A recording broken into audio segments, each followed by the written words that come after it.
This episode is proudly supported by OpenTable. Nearly 1/3 of diners are booking same day.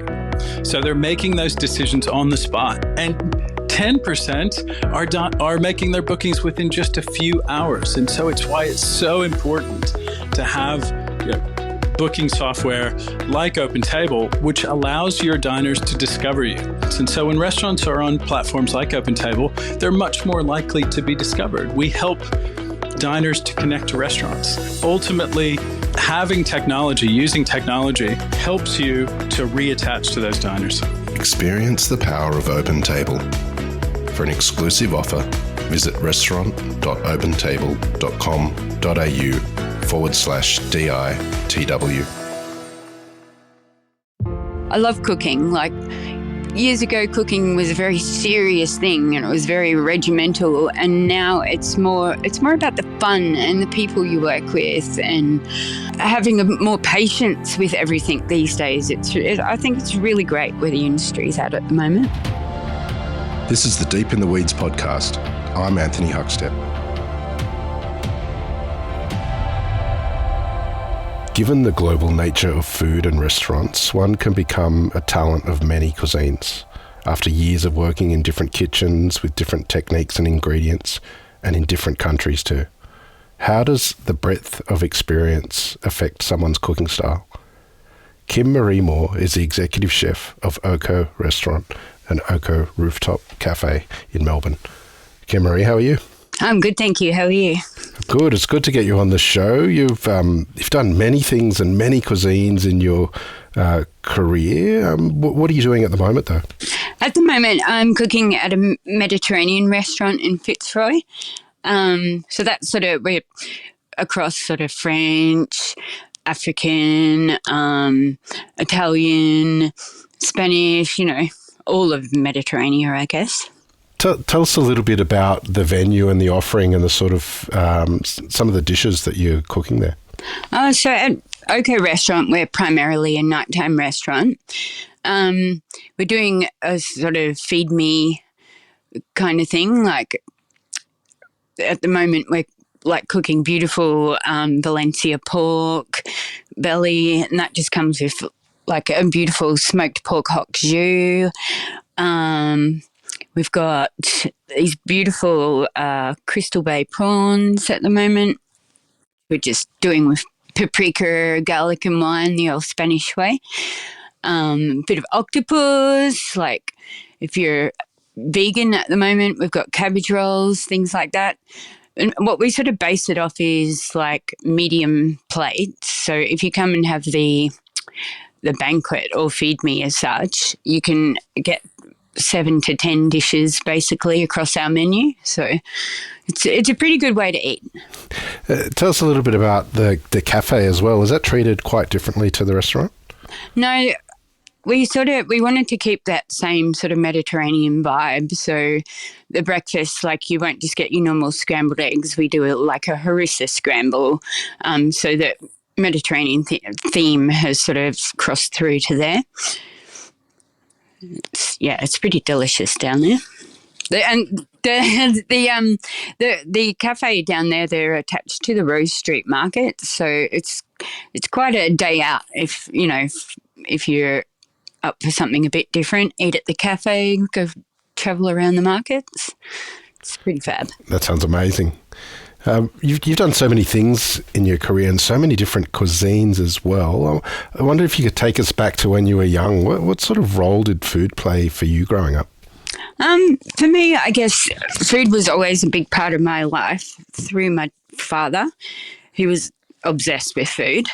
And being a businessman, he ate out a lot. So then he would come home on the weekends and take us to all these amazing restaurants for dinner and what have you. So I think with him and his food obsession, it caught on with me. And we used to do a lot of cooking classes together. We'd go out and do... My dad didn't come from a cooking background, obviously. He's a businessman. But we'd go and do Italian cooking courses or Thai cooking courses at the local school or what have you. Yeah, it was pretty fab. When did you first sort of get an inkling and decide that a career in food was for you? It was quite funny. Like I was living in Western Australia at the time, and I actually went there to sort of work in a bar. And at that time, it wasn't really a great time in Western Australia to be working in bars. Probably won't get into that conversation. But so I answered an ad to do with like doing a chef's course, and I went and did that, and it was an awakening for me. It was like, oh my god, this is what I've been wanting my whole life. Because before that, like I never knew what I wanted to do. I tried my hand at everything, like, you know. And once I got into doing that course and working in the industry, just became an obsession. In those early years, were there any sort of really influential people that helped build your career? Yeah. So I used to go to like, it was a cooking school, much the same as like CIA in America. So you would go there 5 days a week. And it was kind of like a full-time job. So my chef there, he was pretty sort of pedantic kind of guy. So for me, he became like sort of like an icon quite quickly. And then from there, I sort of went to work at, so I was doing the college 5 days a week. And then I went to work as a head chef at a Greek and Italian restaurant. Wow. Yeah. And then on my days off, I would wash dishes at a Mexican restaurant. And then if you can believe I had spare time after that, I'd go and do more courses at this college. So I think those two men were pretty influential to me in the beginning of my career. Costa, being Greek, he was, everything had to be like his mum. Like if you didn't do it properly, you would have to do it again. And if that took 10 times, then you did it 10 times until you got it right. You know, so he instilled in me quite, I don't know how you would say, like the skills I still use to this day, like perfectionism, I guess. When did you first leave Western Australia and embark on this sort of global journey that you've had with food? It would have been 30 years ago. So I went from Western Australia to the Northern Territory and worked there for a year, which was quite fun, out in the desert, in the middle of nowhere, in a resort. And then I went over to Indonesia, sort of cooked around there for a little while. And I think there sort of ignited my passion for Asian cookery in a sense. And then I moved back to Brisbane, where I was originally from, and just embarked on my career from there, really. Take us back to Indonesia for the moment. Do you have any sort of food stories of the influence that it had on you from your time there? I think, and it's probably still with me today, the obsession I have with pork. They used to do this amazing, it was like a whole pig that they do over an open fire, and you would baste it with like a coconut water and palm sugar. All day long you would be cooking this thing, and then eventually what happens is the skin goes into like, it's a pork crackle candy, and then so this whole restaurants were like that, where they would serve that, and then it was about all the condiments that would go with that, the fiery condiments, salty, sweet, you know, it was beautiful. You mentioned that you ended up back in Brisbane. Tell us about sort of the your journey as a chef, and sort of, you know, what the key sort of venues have been for you as you started to build your career. Yeah, I think the thing for me in Western Australia, it was more of an eye-opening experience because we didn't have suppliers there in those days. You went and hand-picked your ingredients. So if I wanted to get scallops and things like that, I'd go down to the fish monger or like, you know, next door I'd use a Sicilian butcher's for all my meat. So it was more going and purchasing my products but learning at the same time, because I'd have the butcher next door, Nonna, telling me, no, you cannot use that meat. You have to use this one. This is the one we are using. And it's like, oh, okay, fine. You know, and then I'm moving back to Brisbane. I sort of had a little bit of I guess an identity crisis, because everything came from a supplier and all that sort of thing. So I had to readjust how I came about getting groceries into restaurants. I think a big place I worked when I first got back to Brisbane was Tongue and Groove Restaurant.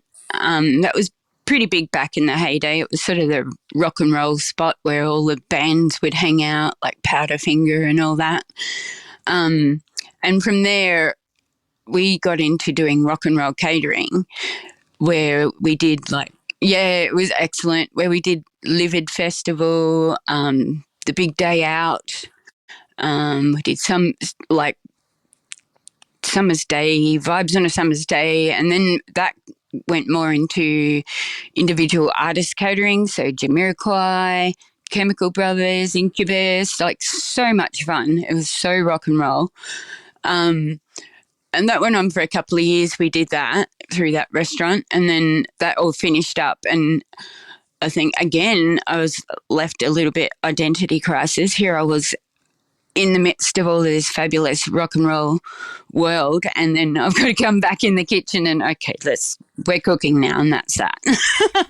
Well, I want to stay in that rock and roll world for a little bit longer here, because you rattled off some amazing bands there. Do you have any stories of the food that you cooked or the interactions that you had with some of them? I think with the Big Day Out, it was sort of, I think we were the first ones ever that set up an actual restaurant and bar backstage. Before that, it was just probably a creepy tent off in the corner feeding everybody. So we set up this like massive big restaurant where they could come and sit. Like, I think we had the guys from what was it? Oh, I can't even remember their names now. Or Daniel Johns. He was very pedantic, and he wanted us to like microwave his food for him, because he wouldn't eat from I guess any like food catering at these gigs and stuff, and our microwaves at the time weren't working, so we had to actually say, sorry, you're not going to get what you want for once. And then we had the guys from Prodigy come in, and they were like all Cockney accents and hilarious, and like bleeding noses. Like, it was because they'd had a fight with a guy from another band because they loved the girl from that band, and it was just like you were in the thick of it. Like, it was hilarious. And I think the best part of doing that was when Garbage came on stage one night, and I'd cooked about 200, 300 steaks that day, and I was just like, had grill fatigue. And as soon as I heard the first licks of their song, I just put my tongs down and went, that's it. And off I went and stood on the stage. And I listened to their set and then went back to my cookery. So it was pretty fun like that, you know. Yeah, that is extraordinary. Yeah. How did you find sort of your path after coming out of an environment like that? It was a bit of a come down, you know, like you have to come back to just normal reality. You're working your normal restaurant hours, nothing exciting's happening. I mean, it is, but not to that extent. And I guess you just have to recenter yourself after that and get back to doing what you're doing, being a head chef, you know. Take us on that journey, because you've worked at so many restaurants, and you've been particularly in Melbourne as well. What's been the real standouts as you sort of built your career? In Melbourne, I moved down here to work at Movida, so that was pretty fabulous, of course. I worked there for a time, but because of moving state and I moved on my own, I was pretty broke, like broke chef sort of scenario. And I had to move on from that job, not because I wanted to, but it was just more a monetary thing. And I ended up on Sydney Road at this fabulous restaurant called Robbie Stein's. Back in the day, it was pretty huge. So I worked there maybe 2 or 3 years, and that place was pretty fabulous. Like, we, again, went to the markets and bought our produce. We didn't use suppliers, so I've refound that love. And from there, I went into cooking at Seamstress, I think it was. And that sort of brought me full circle back to my Asian cookery, because there's always been parts of that in my career and where I've worked. There's been, dishes on menus that sort of lent more towards the, Southeast Asian side. And that probably was the first job that I got that was just all about Southeast Asian cookery. So that was pretty fabulous. Where else have I been? Oh, too many jobs to remember. I opened a restaurant called Chow City. That was pretty great in the city. Bother Ambo, I'm not sure if you're familiar with that. That was in Richmond, that restaurant. It was Southeast Asian, but that was a tanker of a restaurant. Like, there'd be a 2-hour lineup out the door every day. It was just ridiculous. Well, that's why I find it interesting these days. You're cooking Mediterranean and many of the countries within that, you're finding influence. And much of your career in Melbourne, there's been a real sort of heavy tilt into Southeast Asia, whether it was Seamstress or Happy Palace or Chow City. Tell us about your food through that period and maybe some of the dishes that really stood out that exemplified sort of your dive into that Southeast Asian cuisine. Yeah, I think starting with Happy Palace, that was a fun restaurant to work with. That was just Chinese, sort of tongue-in-cheek, like a little bit of a theme sort of restaurant. We did some cracker dishes there, always mapo tofu, because I'm pretty big if I'm cooking Chinese food into Szechuan sort of cookery. We had this outstanding Westlake beef soup that we did there. Bother Enbo, it sort of came more into Thai cookery, a little bit of Vietnamese. Seamstress was about more Southeast Asian, and same like Chow City. And also Red Piggy I worked at opened probably just before the pandemic hit. I opened a couple of restaurants like Red Piggy and then Thai Tiny down in the Docklands. And then I left that job, and I think for me, I went away on a holiday for the first time ever in my career, and I came back and the fires had hit, and then the pandemic was slowly making its way through Chinatown. And places were closing and no one was going there, and then it actually hit, and it's kind of it stopped all Asian restaurants probably for the next 2 years, hence probably why I'm now doing Mediterranean. But I think my influences in Asian cookery always comes back to pork.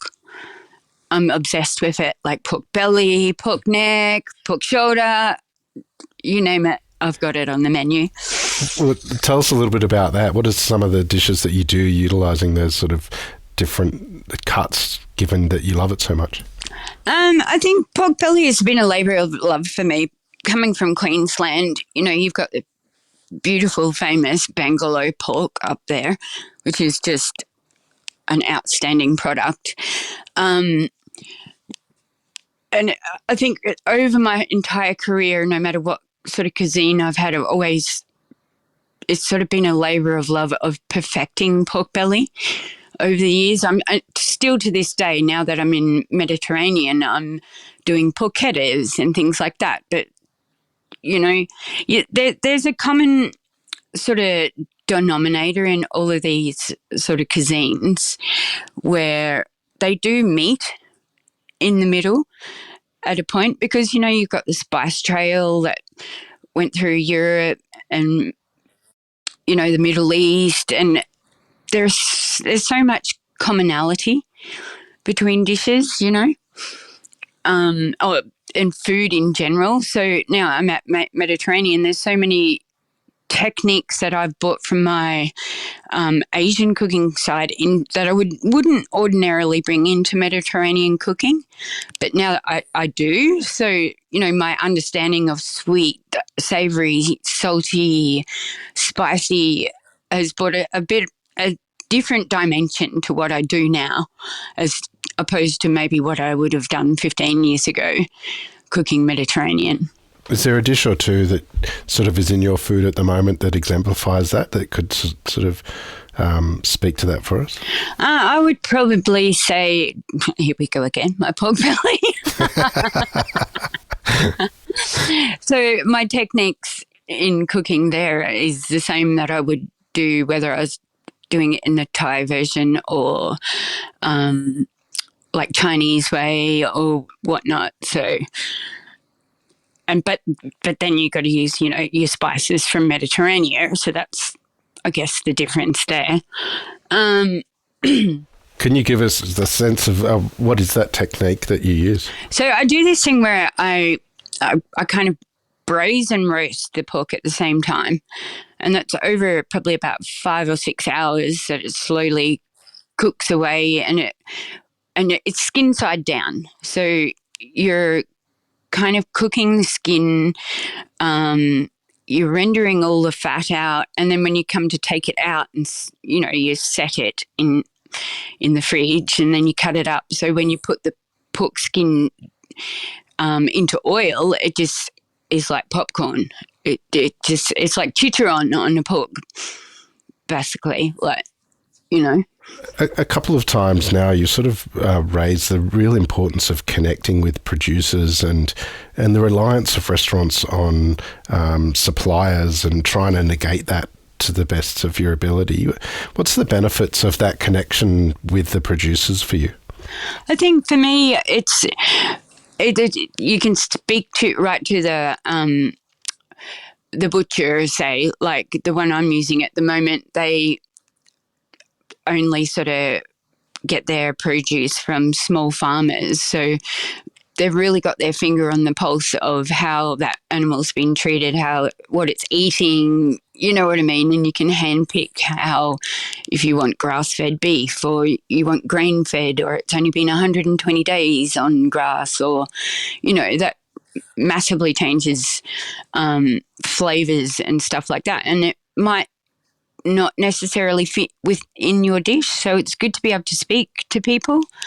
And I have quite a close relationship with my suppliers. I've used them throughout the years over all the restaurants that I've worked at. So there's also that connection of them knowing the things, I guess, as a chef that I like. And they come to me with new products because they know I'm always interested in that. So that's pretty great to have as a chef, It's not just a transactional thing where you just purchase, do your order for the night, and that's that. You mentioned how much your cooking has changed as a result of the pandemic, and you've now delved into the world of the Mediterranean. There's been many people affected in the last couple of years by COVID. What sort of impact has it had on you? For me, I think because, as I was saying, for a period of time, so many of the Southeast Asian restaurants and that we're doing it pretty tough over COVID. COVID brought probably the worst out in people in that sense. So I guess at the end of that, when you could go and get jobs again, because for the first year there was no hope of me getting a job. So I had to do this learn to relax thing, which is so far out of my scope, And then when it came time to, okay, I've got to go and get a job again, there just wasn't anything around. So I thought, well, why not lean back on, you've done a million different cuisines, just lean back on, something you've done before. And yeah, that's where I've ended up here at Oko. And it's been pretty great to sort of revisit those ingredients that I haven't used for so many years, like saffrons and all that beautiful thing, Well, you've built an amazing career and doing great things there at Oko. What do you love about what you do? I think that no 2 days are the same. It's hard work. Like, I like the structure, the continuity of being a chef, the organisation. It fits within my personality. Like, I'm a Leo, so I like to be the centre of attention, I guess. And being a head chef, that sort of plays well into that, and it's fun. I love cooking. Like, years ago, cooking was a very serious thing and it was very regimental, and now it's more about the fun and the people you work with, and having more patience with everything these days. I think it's really great where the industry's at the moment. It seems like we're in a position where we're leaving COVID behind us to some degree. Do you see yourself down the track moving back into the Asian side of cookery that you love? Oh, that's always in my headlights. It's a deep love I have, and it's hard to give up. You sit there chopping away at work, reminiscing about, when I was cooking this, and, so most definitely I will revisit that in the future for sure. Whether that's I go work for someone or I open my own venue, who knows? Who knows what the future holds? Well, I'm sure there's a lot of people that would love to see that happen at some stage. We've loved having you on Deep in the Weeds today to hear a part of your story. Please keep in touch and we'll catch up again soon. Awesome. Thank you so much. This is the Deep in the Weeds podcast. I'm Anthony Huckstep. Stay tuned as we take a deep dive into the lives of the incredible people who ply their trade in the food and hospitality sector. Special thanks to executive producer Rob Locke for making this all happen. Follow us on Instagram at Deep in the Weeds Podcast, or email us at podcast@deepintheweeds.com.au. Stay safe and be well.